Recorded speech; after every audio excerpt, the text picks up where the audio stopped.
Firstly congratulations. Last film ఈ 'చిదంబరం' అంటే చాలా ఎవరికీ అంత నోన్‌గా తెలియకుండా మంచి మౌత్ టాక్‌తో హిట్ అయింది. Yeah! So, how thank did you. You get into that? అంటే 'చిదంబరం' టైమ్‌లో నేను మిమ్మల్ని గలవలేదు కాబట్టి.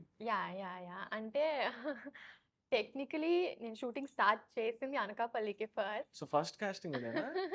ఫస్ట్ అనకాపల్లి స్టార్ట్ చేశా. దాని తర్వాత చిదంబరం స్టార్టెడ్.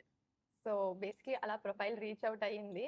హుహుహు. చిదంబరం కొంచెం త్వరగా ఫినిష్ అయింది. అనకాపల్లి కొంచెం టైం తీసుకుంది అంతే. ఓకే. Let me